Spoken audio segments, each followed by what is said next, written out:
Good and great afternoon.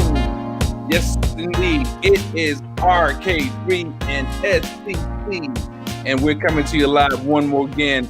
Just to show, I feel like I'm doing Darn Cornelius, right?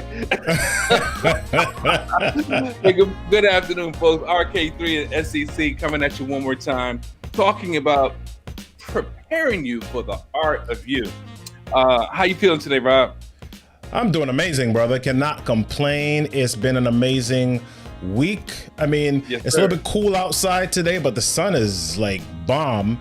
And it's been an amazing day. I feel alive. I feel awake. How about that, man? Yeah, how about that? Yes, indeed. I'm with you on that all the way. Yeah. I'll be honest with you. People ask me quite often, how you doing? What's up? What's going on? And my response is the same.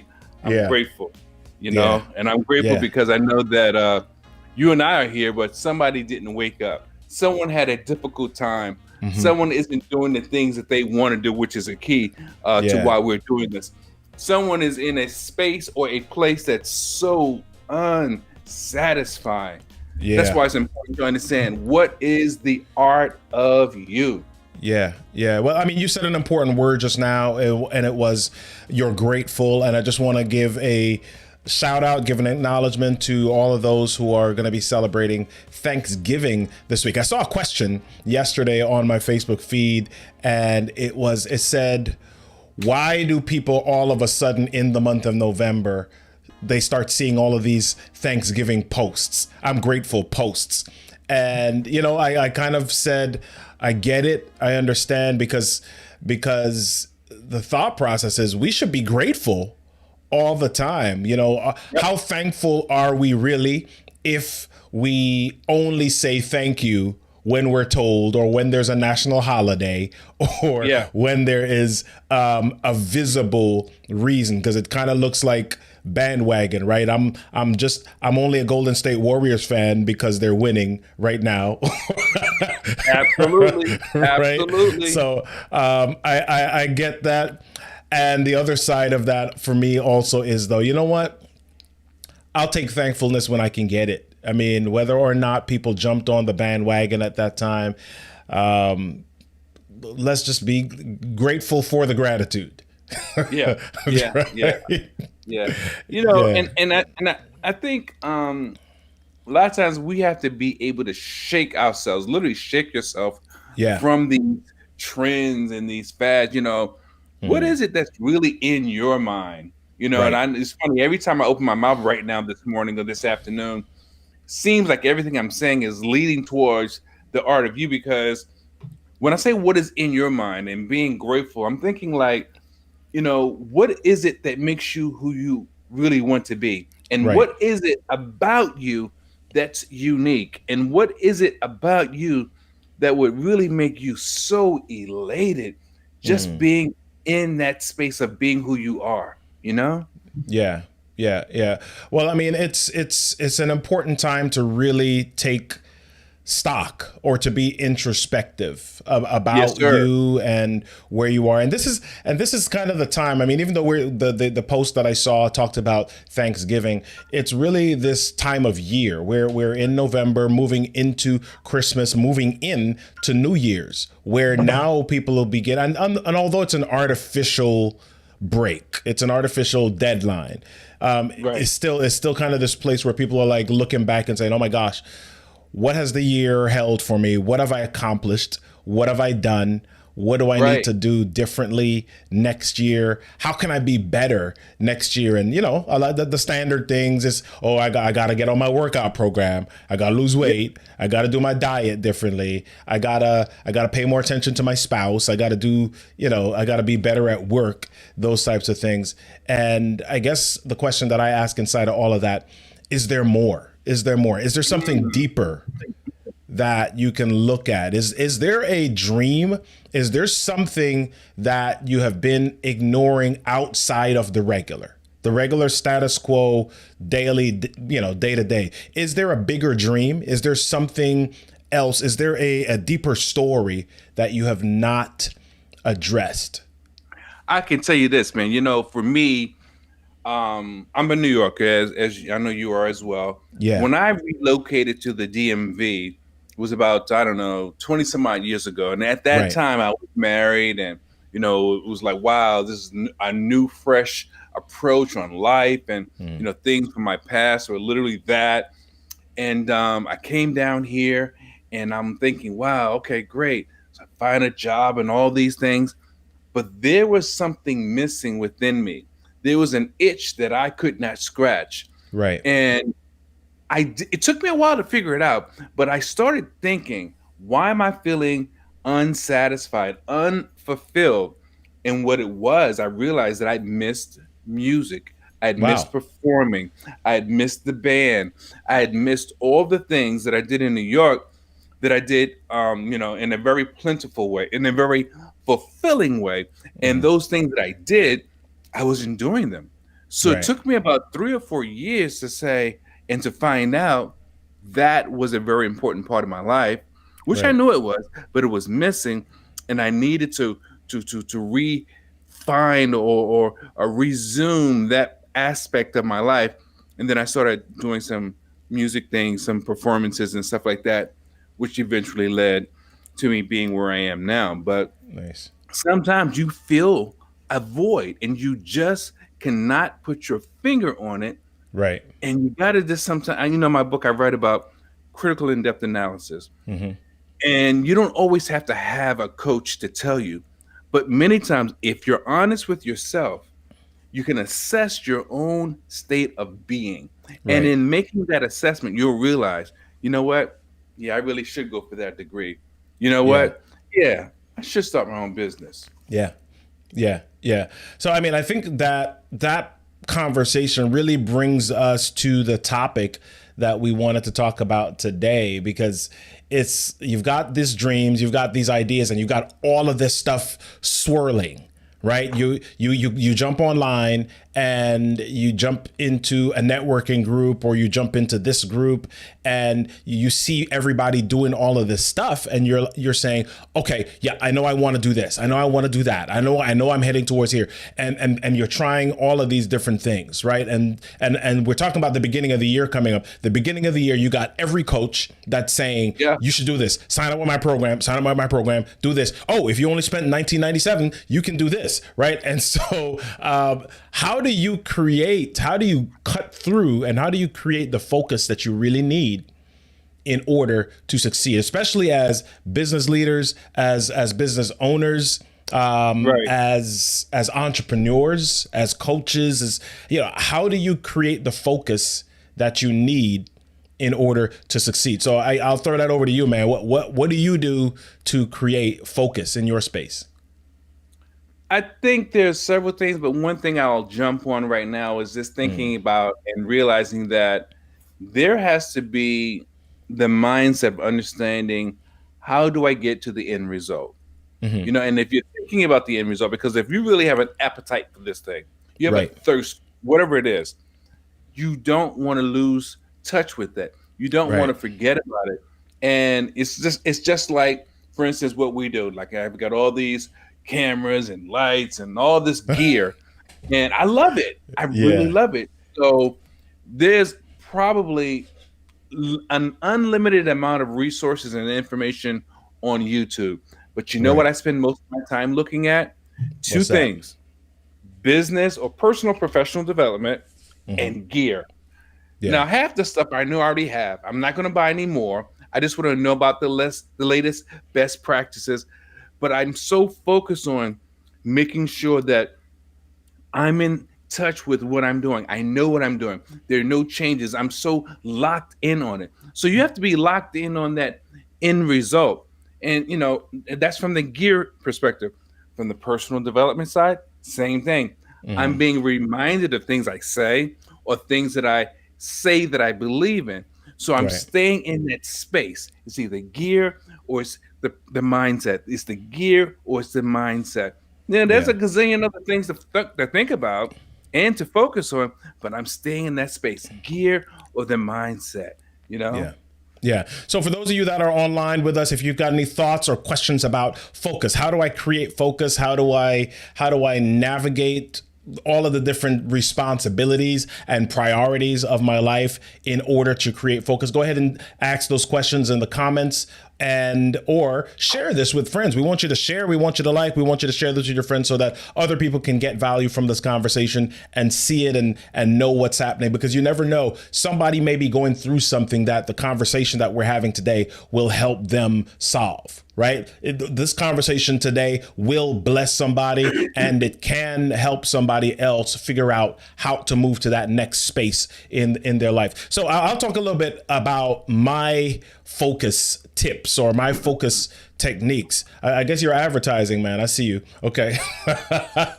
Right. So I my focus tips or my focus techniques are these. The first one I'll share two. The first one is really getting margin in my day. So what happens is I've got 3 kids and they're all in virtual school. And there's just a lot of different things happening, right? And I'm the one that, I don't know how I got this job. I don't know how I got assigned this, right? But I'm the one that wakes everybody up. Right? I don't know how I don't know how I became the house alarm clock. So there are 2 jobs that I somehow got suckered into when I got married. Apparently, one is waking everybody up, and the second is ironing clothes. Right, I'm apparently the official ironer. Okay. Right. I enjoy that, by the way. Yeah. So the waking up piece though is important, because here's what happens. A lot of people, I would say the majority of people, you kind of wake up, your alarm goes off, you hop out of bed after you hit the snooze button like 3 or 4 times, and then you kind of jump right into your day. And what happens after that is kind of like that domino effect, right? The dominoes just fall. You move from one thing to the next, but you're never intentional about those things. It's just kind of the lists of tasks that populate your day. And you just kind of move into the next thing, and your day is controlling you. Right? And so you don't ever get to a place of focus because you haven't had a time to plan.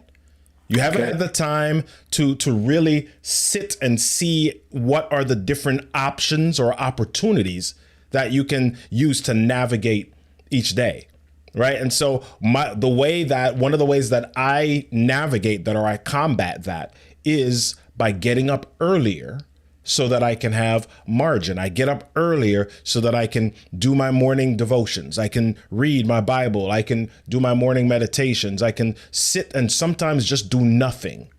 I can literally sit there and do nothing for 15 minutes, 30 minutes, if I want to. So I can have mental space away from everything.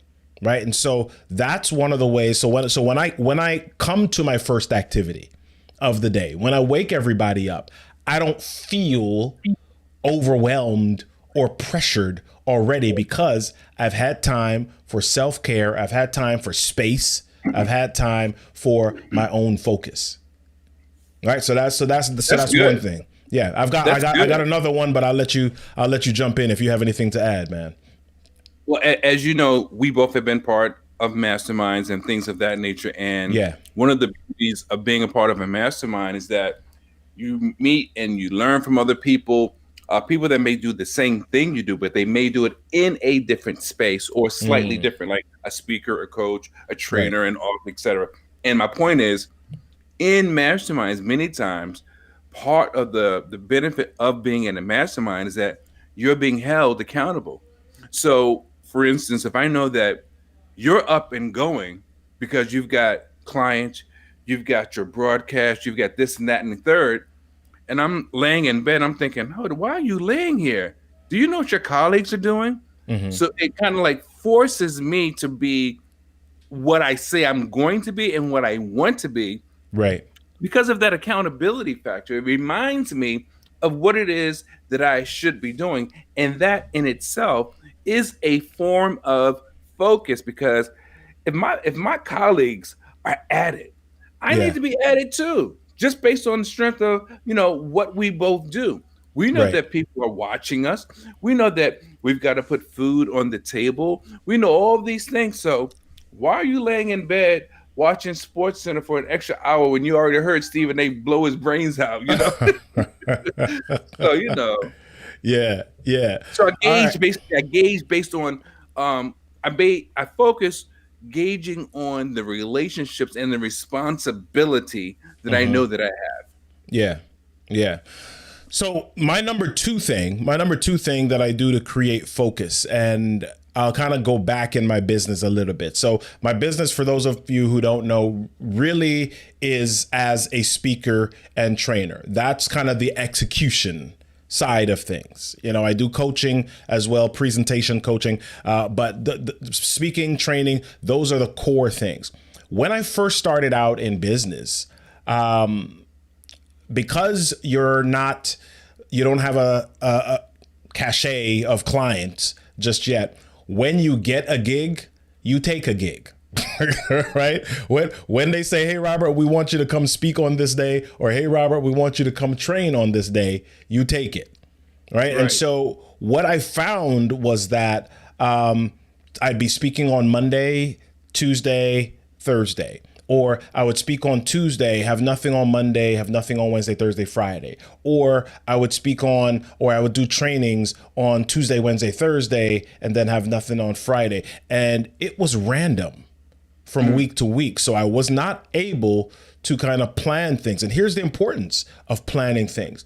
Other people have things that happen regularly, right? If people are in business, there's some things that happen only on Mondays, right? There's some things that happen only on Fridays because people are in different mindsets. Then there's some stuff that happens only on Wednesday because it's hump day. It's the middle of the week, hump day, right? It's the middle of the week and people only think of things at a certain time. So I was literally jumping back and forth and doing all of this stuff. And I didn't have a strategy. I didn't have a sequence. I didn't have any consistency to my week until I made the decision to do certain things only on specific days. So I started with Monday is my strategy day. On Mondays, I only meet with my team. I meet with my assistants. I meet with my social media person. I meet with my bookkeeper, CPA. All of my meetings for my business take place on Monday, right? I don't do client work on Monday. I don't do trainings. I don't even really speak. I mean, if I speak on a Monday, it was a really big deal that I said, you know what, my best bet is to take this one because this is a huge client that is going to have future ramifications, right? But for the most part, I don't speak on Monday, and for the most part, I don't train or do things on Friday. So those are the bookends of my week. Now, some people are saying, well, geez, as a speaker or trainer, how does that work for you to only leave Tuesday, Wednesday, Thursday available? That's 3 days out of the week. Doesn't that cut into your bottom line? And if I turn back to my numbers and look back to when I made that decision, the truth is my business has tripled since I made those decisions. Right. And it's not magic. It's not this thing. It's not this thing that people just kind of say, oh, I'm not going to do that. I had to say no sometimes. That's a powerful thing that people don't realize. The power of saying no, it does a lot. I know starting off, you may feel like you don't want to miss anything. And I get that because I've been there. But there is so much power in being able to say no, either to a client, an opportunity, whatever it may be, because there's so many things to consider. Mindset, quality of life. Yeah. And so, I mean, it felt weird. It felt like, oh my gosh. The first time that I had to say to a client, nope, I'm not doing a training on that day. No, I don't do workshops on that day. I felt like, oh my gosh, they're going to get somebody else. They're going to pay somebody else. The first time it happened, you know what that client said to me? They said, oh, okay. What day can you do it? And I was like, y'all have okay. It's flexible. I mean, yeah. So I had to really take control of my week, not just my day. I had to take control of my week. I shouldn't even say it this way. I had to take control of my life in order to create the focus that I needed for growth. Right. Right. Yeah, that's strong right there, because everything is risk. In fact, in my first book, Radiate the Brain and Change the Game, I've talked about risk and fear. Yeah. And you have to take risk in life. Now, it's one thing when we have these risks that we don't really acknowledge, taking a plane, getting in the car, getting on the beltway, whatever the case may be. But sometimes there are conscious risks that we have to take, knowing that you really don't know the outcome and you're conscious of there could be a negative outcome. So kudos to you for doing that, because most people will just chomp at the bit for anything and everything that comes their way, and they're running around like crazy all the time. Yeah. But as it relates to focus, another thing I'll look at is I gauge myself. For example, I feel like a kid, but I'm not. Right. So that means that if I want it, whatever it is, I have to be at it. I have to be about it. I have to be thinking about it. I have to position myself to get it, whatever the it is. So I look at it that way as well. Yeah. Yeah. Yeah. Man, it's and this is the big thing. This is a big thing, and I would say this is one of the largest issues. We live in a world of distraction, right? We live in a world where we've got so much information that comes at us all the time, and it's hard. It's hard to decipher or determine what needs to get your attention first. And who was it? Was it Carnegie or was it Stephen Covey that said you've got to determine what is urgent and important versus what is important but not urgent? Right. And then there's some things that are urgent but not important. Right. So you've got to figure out what those things are, because I mean, it's kind of like I'll give some examples. It's like my child comes to me and says, "Hey, there is a sale on PlayStation 5 games today." Stop playing. Right? You need I need to get this PlayStation game today, right? That's urgent because it's time blocked, and it's the sale will be over today. But in the grand scheme of things, not important enough for me to interrupt my day to kind of do certain things and then regain my focus. And so we lose focus because we have not gained clarity on those areas. What's urgent and important versus what is important but not urgent, or urgent but not important. And some people are still doing stuff that is neither urgent nor important. Right? We just got this task list and we're going down the list, and you're just doing stuff just to say that I did it. But did it really help you focus? Did it really help you gain leverage? Did it really accelerate anything in your day? How about that? And as you're talking about that, it's making me think how you spend time or how you invest your time. And there's a big difference. Sometimes we use words so synonymously, and we don't realize that spending is just that. It's wasting, it's throwing things away.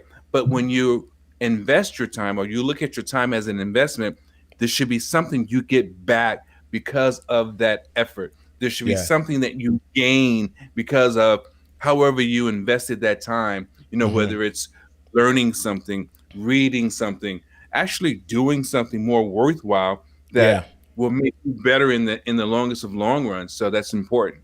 Yeah.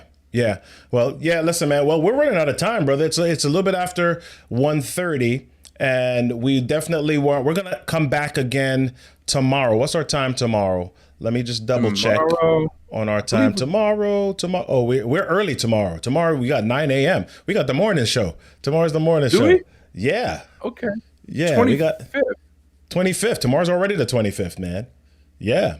Wow. Tomorrow That's is amazing. already the 25th. So before we jump off, I just want to just share with everybody again, we are going to be doing this workshop, how to build authority and influence in 2021. Right? How are you going to make that shift? How are you going to make that change from regular, normal, average, status quo to someone who is willing to own or take ownership of their story, take ownership of their space, take ownership of their gifts, skills, talents, abilities in order to create impact, influence, and inspire people in 2021. And the thing is, this is not just something that is left for a few people. This is not just something that only a few people are born for or gifted with. This is about you. Each of us has something.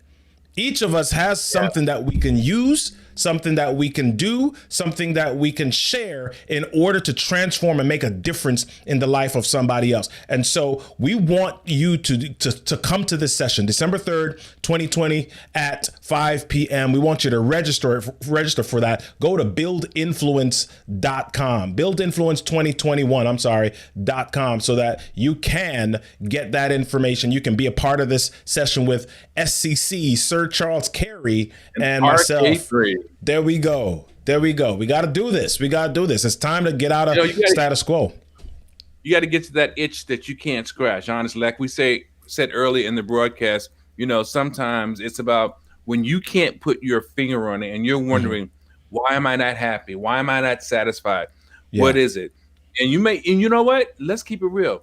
You may even lash out because something's bugging you. Yeah. But you just don't know what it is.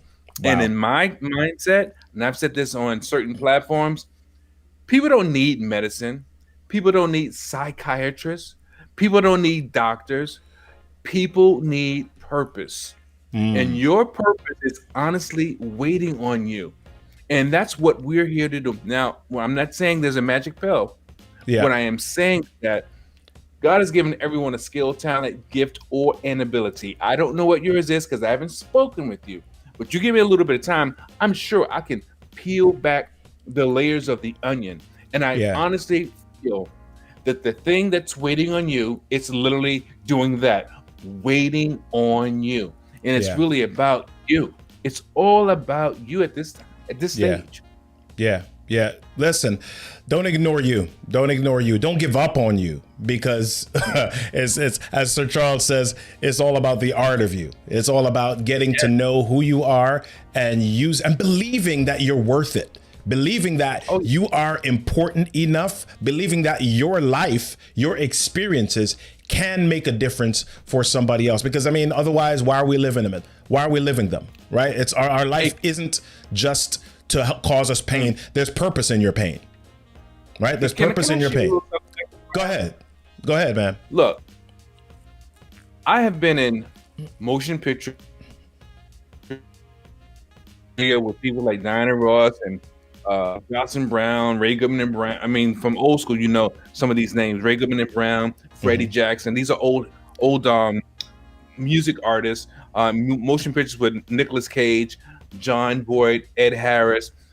And most of those things happen in the latter part of my life. I've been an international speaker, singer. Now, I'm not saying this to try to impress anyone. Trust me.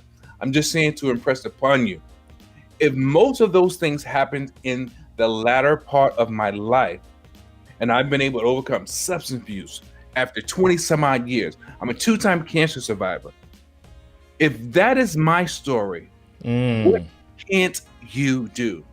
And why is it that you don't deserve that? Yeah. You ain't in the latter part of your life, man. You got a good 50, 60 years at least left. I receive it. No argument for me. I receive it. That's good stuff, man. That's good stuff. Well, listen, y'all. RK3 SCC, we've been hanging out. We will see y'all again tomorrow morning at 9 a.m. where we will be talking about, boom, the big mess up that we made. the big thing that we should have done earlier. All right. Yeah. So we're going to be doing that. Come on, share the show with friends, share the hangout with friends, and register at buildinfluence2021.com. And we'll see y'all tomorrow at 9 a.m. See y'all. Yeah.